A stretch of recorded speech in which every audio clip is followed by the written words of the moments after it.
Mario, kamusta ka naman sa trabaho? Ano paraan ka natulungan ni Exigen? Yo, what's up? Kamusta ang lahat? Nandito tayo sa Pamustahan Promoter Edition. So meron tayong kasama ngayon si Sir Mario. Sir Mario, kamusta ka naman ngayon? So far so good naman, okay. Sa trabaho, walang problema. Sa buhay, pamilya, okay. Okay na okay rin, walang problema. So far so good. Okay, so good yun. Ayos naman yun, no? Ito, meron tayong katanungan sa ating programa ngayon. So akin na yung mga tanong mo. Akin na po, maraming salamat. So ayun, ang tanong natin. Sa paanong paraan ka natulungan ni Exigen? Sa ngayon, sa trabaho kong to, as a promoter, malaking tulong talaga sa akin si Exigen. Nung pumasok ako sa kanya year 2021, February, kasi pandemic yun, ang hirap ng trabaho. Exigen kung mag-apply ka sa kanya, sobrang napakadali, napaka-accommodative nila. Kasi kasuhin ka talaga. Ang laki na tulong sa akin ni Exigen pagdating sa mga benefits. Kompleto. Ang laki pala ng tulong sa'yo ni Exigen, no? Oo, napakalaking tulong sa akin ni Exigen talaga, sobra. Hindi naman sa naging ako, pero yun ang totoo. Sobrang laki ng tulong sa akin ni Exigen.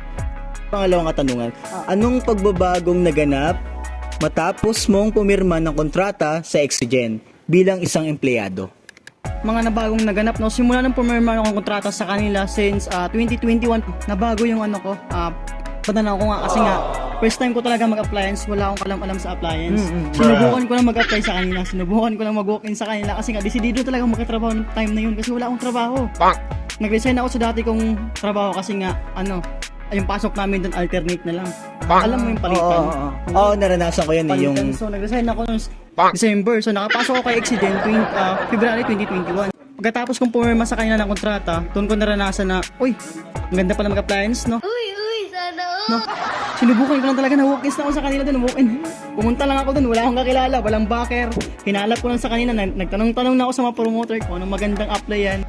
Galing ah. Yun, may nagsabi sa akin nga, pumunta ako sa ganitong agency kay Exigen. Yan lang yun, sa may Cubao, sa may MRT. Oo, napakalapit lang nun. Isang biyahe ka lang ng MRT. Oo, alam ko yun. Alam ko yan eh. Baba ka lang, Exigen na agad. Diamond Building, pagpunta mo doon, andun ka na agad. Saka yung mga staff nila doon, so napakaalaga staff nila doon. Mabait. Oo, maasikaso. Maasikaso yung mga staff nila doon, mabait, maasikaso. Lalo na yung mga hiring specialist nila. Hindi totoo yan. Napunta na rin ako kay Exigen alam ko na kasama sa pictures sa Jabhan Pinoy TV. Sa mga nakapanood kay Jabhan Pinoy TV, meron tayong interview kayo sa Exigen. Makikita nyo lahat ng benefits, makikita nyo dyan kung gaano sila kaganda at kung gaano na sila katagal. So ayun, panghuling question natin, Sir Mario.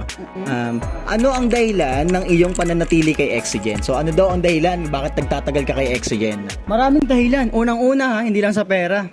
Kasi nga, napamahal na sa akin si Exigen. Bola lang yan. 2 years na ako sa kanila. Hindi ako magtatagal sa isang agency or sa isang company kung hindi ko nagugustuhan. Yun yung pinakauna sa akin. Oo. Pangalawa, syempre, service. Pag sinabi ko sa kanilang mag-leave ako, di kaya ganito, napakaluwag nila sa tao. Grabe naman. Oo. Inuuna nila yung concern mo, yung problema mo. Kung mag-leave, magpaalam ka lang ng maayos, ibibigay nila. Hindi sila mahigpit pagdating sa mga leave. Absent, importante, emergency. Pagbibigyan kanila, magpaalam ka lang ng maayos. Tama. Hindi sila mahigpit. Tama. Hindi ka papagalitan. Makakabalik ka sa trabaho. Wow! Lalo na yung HR namin doon, si Ma'am Emma, Ma'am Ems. Hello po. Hello po, Ma'am Hello Ems. po. Napakabait ni Ma'am Ems. Biruin mo naman, no? Hindi pa kami masyadong magkakilala, no? Pero feeling ko, matagal na kami magkakilala, matagal na kami magkasama. Sir GB, hi sa'yo, sir. At saka lahat ng staff na Exigen. Hello sa inyo. Kumusta kayo dyan? Nasaya. Ano yung sa'yo? Wala akong planong umalis pa sa agency ko. Kasi so far so good eh. Wala akong makitang pag-uulang eh. Ang laking tulong sa akin yung health insurance na binigay nila sa amin. Kailangan yung mga empleyado, katulad natin mga empleyado, mga promoter, kailangan meron tayong insurance. Yeah, kailangan natin yun. Kaya kung ikaw naghahanap ka ng magandang trabaho, magandang agency, punta ka kay Exigen. Ako na magsasabi sa'yo, 100% wala akong masasabi di maganda. Lahat maganda sa kanila. Sobra. Sa lahat ng agency na puntahan ko, biruin mo, pat na agency na ako nang galing. Pero sa lahat ng agency na yun, yung tatlong yun, walang makakatalo kay Exigen. Tama kayo. Wala na to sa question, no? Okay. Hindi yung mga ipapayo mo para sa mga tao nag-a-apply ngayon na parang syempre pag malaki mo na sa Exigen dahil na kayo sa Exigen. Yeah, tama. Pag malaki mo na, promote mo na sa Exigen, ito na. Sa mga nag-a-apply o balak pa lang Sa mga nag-a-apply o balak man na mag-apply kay Oxygen, punta lang kayo doon. Hindi sila namimili, undergrad ka man. Wala silang pinipili. Basta kaya mong trabaho, ibibigay nila yung trabaho gusto mo. Basta kaya mong gawin. On sales promoter lang po si agency. Karamihan sa kanya sales promoter, pero meron din naman silang housekeeping, production worker, marami naman, meron naman din silang messenger, crew, ganun, mga service. Meron din naman. Oo. Wag lang kayo matakot sa una. Talaga nakakaba talaga mag-apply, no? Nakakaba, pero ang dalhin mo lang doon, unang-una, resume mo lang. Pumunta ka lang sa kanila, magsabit ka lang ng resume. Sasabihin ka agad sa'yo, hindi ka sasabihin Tama na, nahihilo na ako. tawagan ka na namin, hindi uso ka Oxygen yun. Pagka-apply mo doon, pagkapunta mo doon, bibigyan ka nila ng branch doon. Kung may branch na bakante, bibigyan ka na doon pag i-introhin ka. Yun naman yung pinaka-basic una doon eh. Kasi di ba napapansin mo sa ibang agency, tatawagan ka na lang namin pag may bakante. Tama. Although nangyayari naman yung minsan kay Oxygen talaga, kung sakali talagang punuan talaga, pero pag sinabi ng tatawagan ka. Pero pag may bakante talaga, sa araw na yun mismong pag-a-apply mo, ibibigay nila yun sa'yo. Undergrad ka man, babae ka man o lalaki, basta kaya mo pag magtrabaho, matanda ka man, basta kaya mo pag magtrabaho, ibibigay ng Oxygen yan, tatanggapin ka nila. Wala siyang discrimination about sa edad, kasarian, wala po. Pantay po si Oxygen doon.